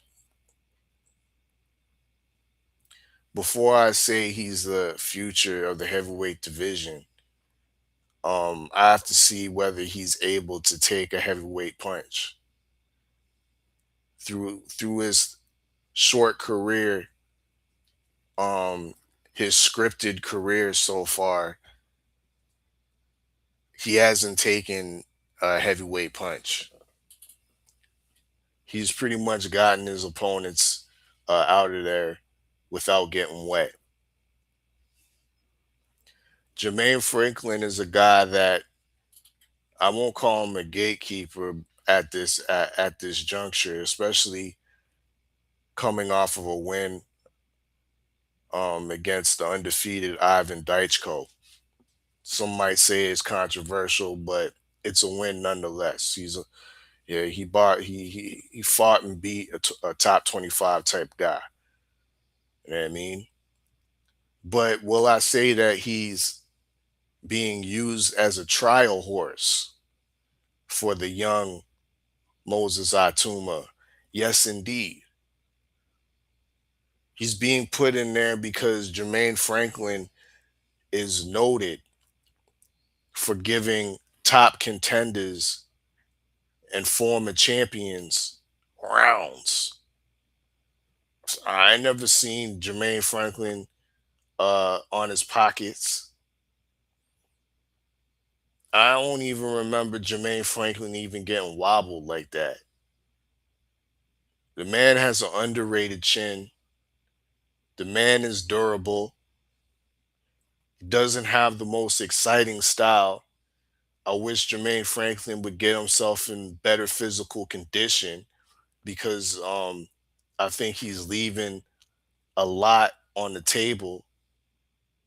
But he's in there to be a trial horse because he's durable and reliable. And we need to see that they need to see if Atuma can be pushed and how he looks after the fifth round, how he looks in the later rounds, because Jermaine Franklin should be there. And if he's not, it's gonna the intrigue's gonna further grow. The allure is gonna further grow about what they're dubbing as the British Mike Tyson. If he's able to get rid of Jermaine Franklin in clinical, neat fashion. But once again, to land the plane, it remains to be seen. I need to see the boy be able to take a heavyweight punch before I give him the keys. Before I say this Moses is ready to lead the people into the promised land.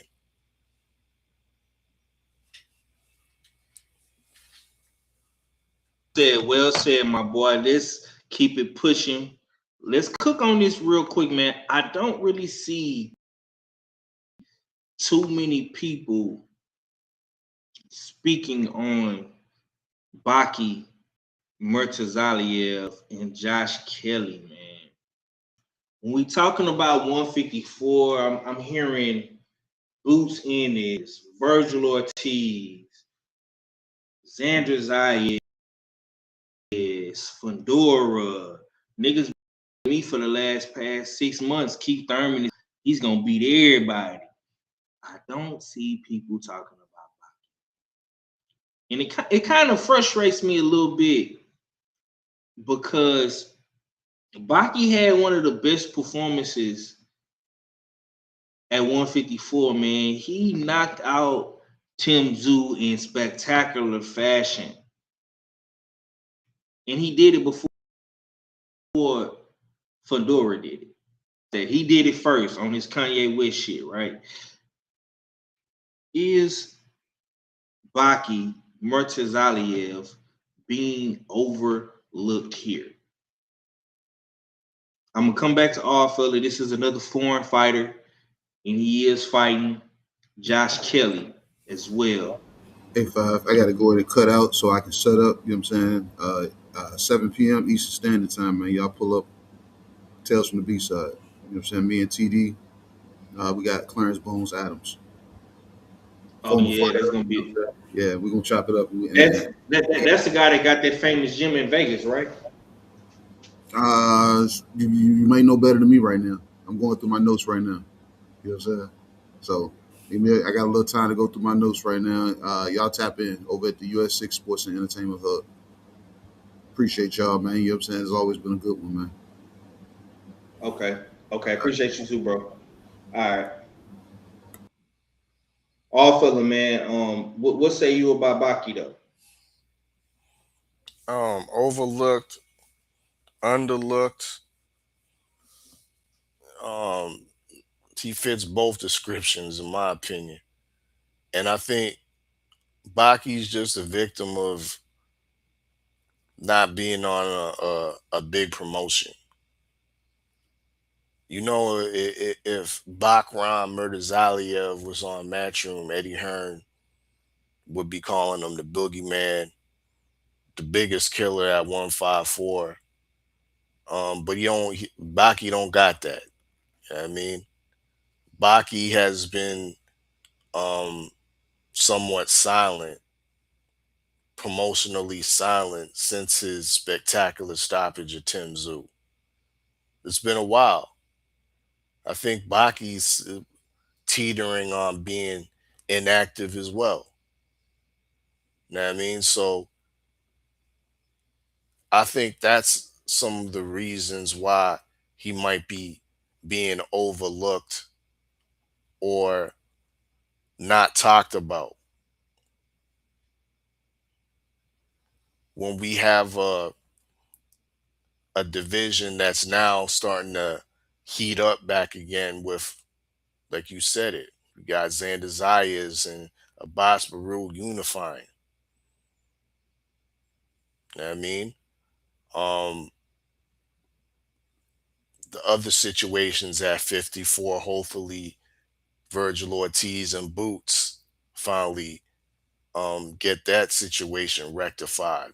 But it's still a major topic. It's still a major cloud that's shading anything that Baki's doing right now. Nobody really talking about Baki and Josh Kelly. And I think another reason for that is that a lot of people don't believe in pretty boy Josh Kelly. This is more so a low key tune up for Baki. Josh Kelly is fodder for Baki. Some Eddie Hearn can just throw at Baki just cuz. Sign him to the team. Yeah, I got you a title shot in your first fight while you're over here. Don't mean I think you're gonna win it. So yeah, Baki need to get on his promotional front, man. When all these fights in 154 was being spoke on and percolating and talked about, Team Baki was silent through it all. So it's his own damn fault as well. But that's what I got to say about that. All right, man. We're gonna keep it pushing. We're gonna keep it pushing. We're gonna keep it pushing. Question number 10 for the win, man. If Keyshawn doesn't dominate against Jaime Ortiz, how does that affect the Haney talk? Oh man, it makes him look real bad, man. Yeah. It's gonna make you look like a clout chasing ass ninja, a clout chasing ninja who use his name to keep you relevant in the algorithm, and then you come in and you piss in the bed against Ortiz, man. And the Devin Haney fans is gonna have a field day with you. They already talking crazy. I'm not gonna lie. I done seen a couple of videos of the brothers talking crazy. You understand me? So, and I can't say nothing about it, bro, because I was under the intentions that you was going directly into the Devin Haney fight. This Ortiz shit just came from out of left field, so we shall see what happens, man. If Keyshawn doesn't dominate, man, how does that affect the Haney talk that he was having on the internet, fella? What you got on that? I mean, it affects it some, but I don't think it deads it. The Keyshawn's still a a bright spot star in the sport. I think he still would make a good dance partner for Devin Haney as far as creating a big allure of a fight. You know what I mean? So even if Keyshawn was to have some issues and wasn't able to stop Jamaine Ortiz, went 12 rounds, went 10 rounds with him, and it was 7-3, 6-4. Ortiz had his pockets. You know what I mean? Yeah, it's gonna look like clout chasing, but once again, will it dead the fight? Nah. Like I said, Keyshawn has a big enough name. As long as he continues to win, as long as he continues to talk the way he talked and walk it, I think that fight will still be an opportunity. But like I said before, right here and right now, it's looking like clout chasing.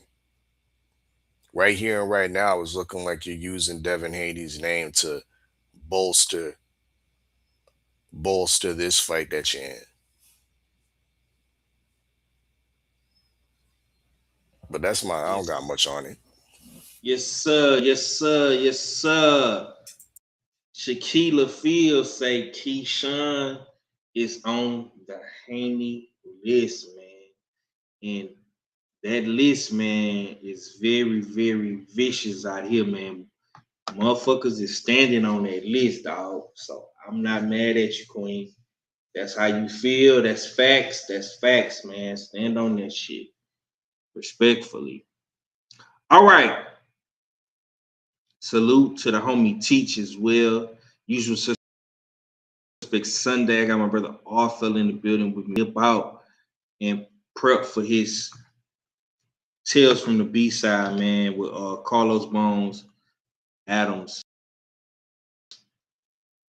Clarence Bones. Y'all be on the lookout for that. Coming to you real soon. US6 Sports and Entertainment Hub. My brother putting that work in over there, man. Salute to the US6 Sports Entertainment Hub. If you haven't subscribed to that channel, be sure to go subscribe to that channel. The link to that channel is in the chat right now. Who runs boxing right now, though, all fella? Is it the US? Is it the UK? Is it Japan? Or is it the Middle East?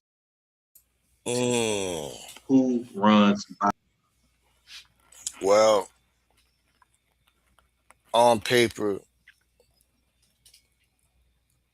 all facts, America still has the most world champions out there by far. But more and more of those American champions are being forced to fight overseas, fight on cards that are foreign in foreign countries. More and more the big super cards and biggest fights, they're not happening during our regular time zones when we're accustomed to watching fights. They're happening on foreign time zones. So I think there's a lot of factions who run different parts of boxing right now where you can just say America runs boxing. You can't say that no more because the biggest fights don't happen in America right now. The biggest fights are being planned and staged over there in Riyadh season. Super cards.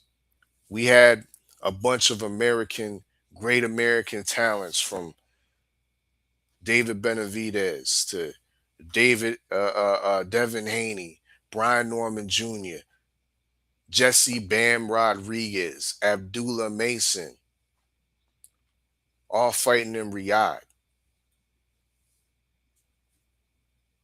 The biggest cards are happening in Saudi Arabia.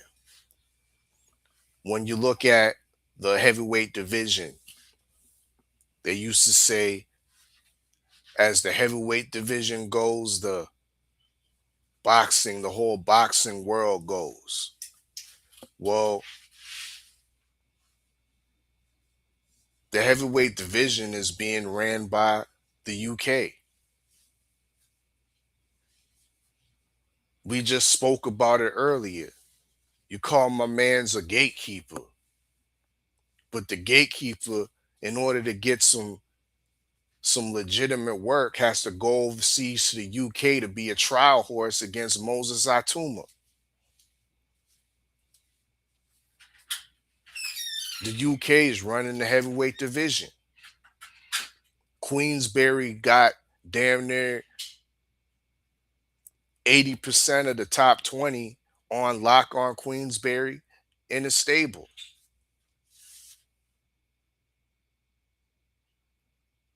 So it's all over the place.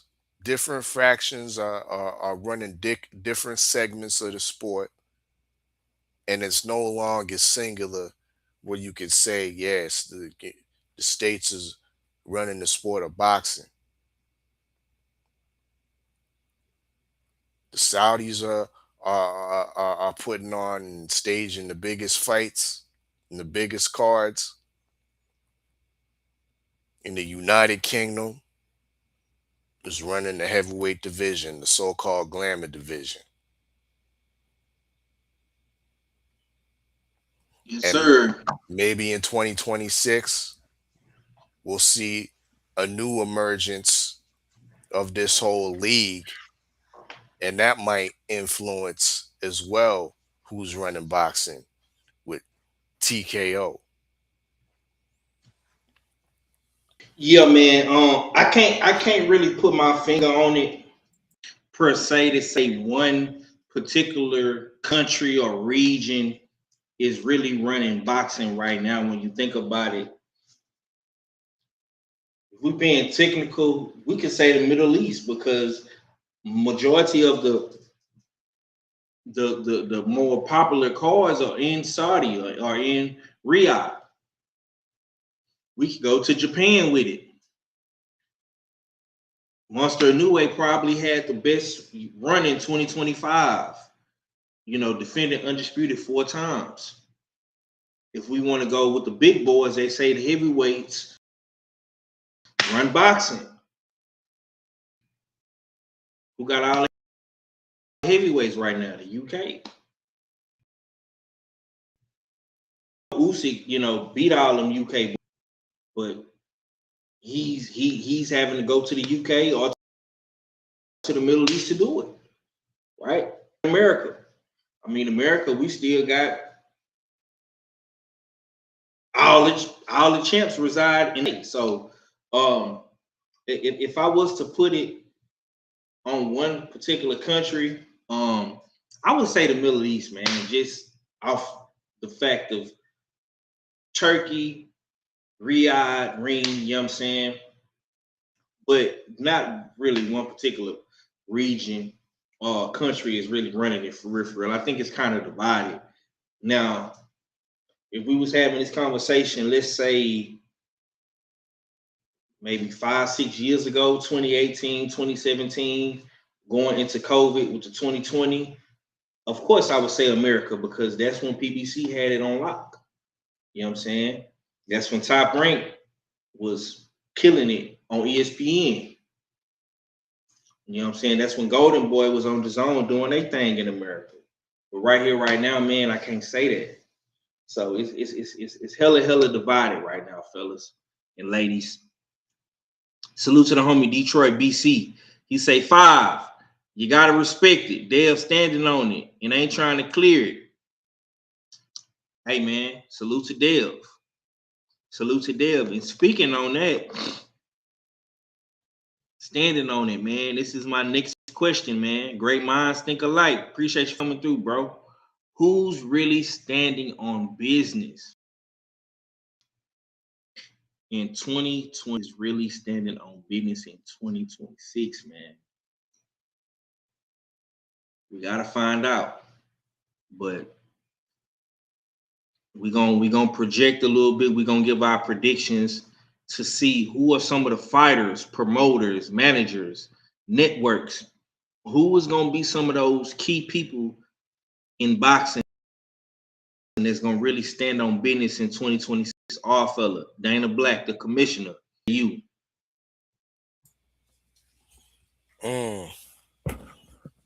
I don't know.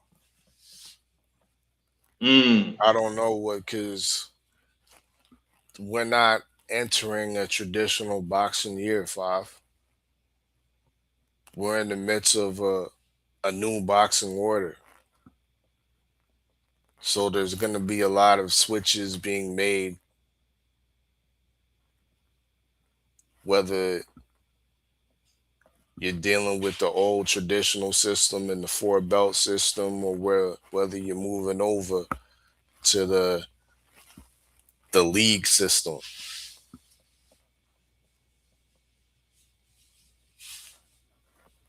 So my eyes are definitely gonna be on that.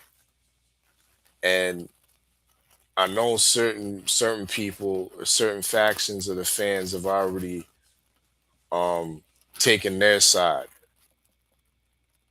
taking the side with the old guard, because Dana White just he's a unsavory character and he can't be trusted. I understand that. You know what I mean?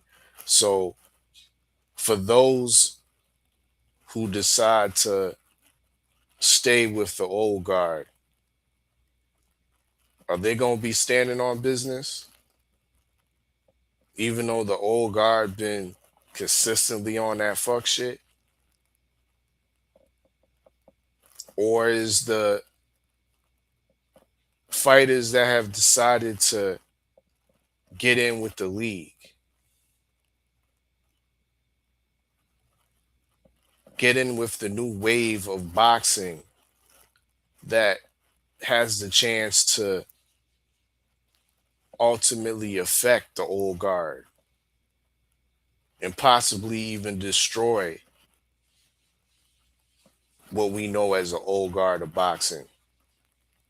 Do we consider those pioneers into a league type of boxing standing on business? It's a great question, Five. I just don't know who's going to be standing on what and for what causes. My crystal ball can't pick them like that, but it's definitely going to be Oh. it's definitely going to be something interesting. Yeah, it's cloudy right now, Five. It's hella Yeah. cloudy, and the waters is real murky, bro. That means so. But we definitely shall see. I can't give you no name who gonna be standing on business because there's so much business to be had. Five. I'm gonna leave it at that. I'm gonna say this. I'm gonna say I think D on big DHP business in 2026. I also believe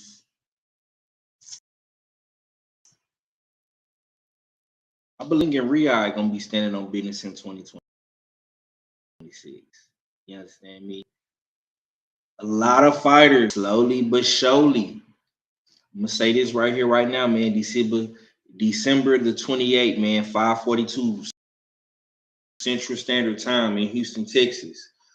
A lot of fighters is slowly but surely creeping on over to that TKO. Yeah, it's a lot of fighters. They doing it. They doing it in the dark. But what's done in the dark? What does come to the light? Don't be surprised, man, if you see a lot of fighters jump ship. I'm telling you right here, right now. But I think DHP gonna be standing on a lot of business in 2026, man. I think the Ring and Riyadh gonna be standing on business in 2026 as well. And without further ado, the last question, I'm gonna skip past question 14, and we're gonna go straight into question 15, man. I skipped over a couple questions, man, but it's all to the good. We'll talk about that on another show. Let me get all this stuff off the screen right here real quick. Salute to my sister once again for coming through showing love, Shaquilla Fields. But we have a bunch of fight cards, man. Bunch of fights in January, man, of 2026, man. Amanda Serrano, Moses Atoma, Baki, Josh Kelly, Liam Pyro, Patty Donovan, Matias Smith, Abbas Baru, Xander Zayed, man. A bunch of big fights in January, man. What January, all fella? Can the crystal ball foresee the fight of January? Oh yeah, you can foresee the fight of January most definitely, and it is a stacked January. And just to remind everybody that's up in the chat that's not familiar, make sure y'all join the league, join the US6 fight pool, where we pick and we predict on all these championship fights, important divisional matchups, as we see up on the screen, like Pyro versus Donovan type shit. Yeah, we Ituma versus Franklin, that's a pick 'em. At the end of the season, the winner has the most points in the league does win the league pot, as well as US6 Letterman jacket. You know what I mean? So tap into usualsuspect6.com for more information on that. It is a $15 or a $20 entry fee for new players, 15 for returning players, and of course the money gets all directed to the league pot once again, which is awarded to the top player. But my prediction for the top fight of January, I'm gonna put it on Matthias Smith. You can easily look on you know what I mean, look at it by names and just put it as T.O. against Shakur. But it ain't that. In my opinion, T.O. versus Shakur has the makings to be a chess match, too much of a chess match. A match where both guys are waiting for each other to make mistakes. It has full potential to turn out like that. But in the case of Matthias and Smith, it has the potential to turn into a full-fledged firefight. Both of these guys like to come forward. Both of these guys have a great array of punches, a great array of punches in their toolbox. Both of these guys have power in their punches. Both of these guys haven't shown the best ability to convey elite footwork. So the chances are they're going to be in front of each other.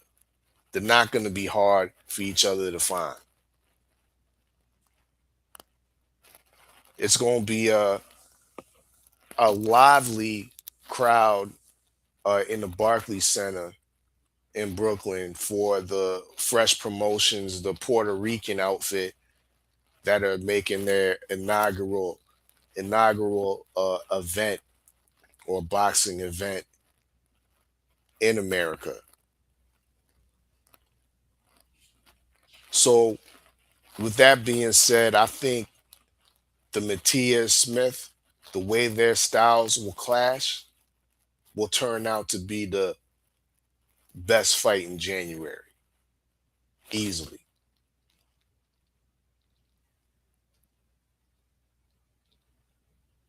Reserve. Okay, man. On that note, I'm gonna say my fight of January gonna be. I'm gonna go left with it though, man, because of course everybody's gonna look at the ring card and stuff like that, man. But I think the fight of January, bro, I think it's gonna be Baki and Kelly. Maybe I'm crazy, maybe I'm not, man. But I think old Baki gonna come back with some shit on his goddamn chest. You understand me? I think he gonna come back and unload the clip. You understand? It's so many good fights in January to pick from, but I'm gonna lean towards Baki and Kelly. I think that's a stylistic nightmare for Kelly. You know, with his boxer style and Baki's boxer puncher style. Baki can cut the ring off very, very well. He's from the Eastern Europeans. And those guys are very, very fundamentally sound, and they have great technique. So, and we know them UK fighters fold day Sunday dinner lawn chairs out there. So we shall see what happens, man. But a lot of good fights in January, man. This is official Usual Suspect Sunday of 2025. I appreciate everybody for rocking out. We will be back with Amanda Serrano and Tellis breakdowns and recaps, man. How the sweet face of Amanda Serrano is going to be next week for women's boxing. And we're going to have a great conversation, man, going into January, man. But a bunch of good fights in January. We're going to have a lot to talk about. And, of course, we're going to also cover all the latest and greatest, hottest boxing topics. And on that note, man, we're going to get up out of here. We way past the 2-hour mark. I don't try to be on this stream no more than 2 hours, man. So we 2 minutes, 11 minutes in. So, man, we're going to get up out of here, man. All for the closes out, bro. Once again, salute to everybody that pulled up in the chat. You definitely appreciate the engagement. Make sure y'all tap in on Instagram, US6 on IG, where you can further peruse and read through the blacklisted surgeons list. You know what I mean? And as well as our Belt to Trash series about the WBC. But y'all know what it is. US6 Fight Pool, once again, season 3 about to start January 23rd. Make sure y'all get acquainted with that. It's dope discussion, dope content being passed in the Fight Pool chat on Instagram. Only way to get access to that if you become a player of the US6 Fight Pool. Road to the crystal ball. Once again, salute to TD Sports Talk. And speaking of TD Sports Talk, him and KG got Tales from the B-side. Clarence Bones Adams, a former WBA champion who's now a renowned boxing trainer, will be on the platform. I believe that's at 7 p.m. Eastern time in dig. So that's in a short few, and that's on US6 Sports and Entertainment Hub. So y'all go check that out, you know what I mean? And listen to some of the boxing horrors from once again a former world champion and a current boxing trainer in Clarence Bones Adams. So without further ado, with your favorite yet your most hated odd fella, salute to the usual suspects. Of course, salute to 503 Line, the H-Town hard hitter, the Texas dripper. Amen.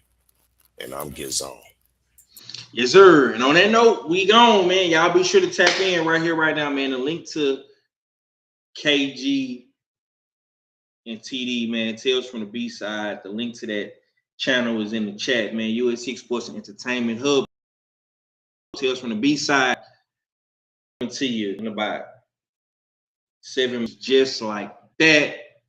Hard hitter, all fella, 6. We gone.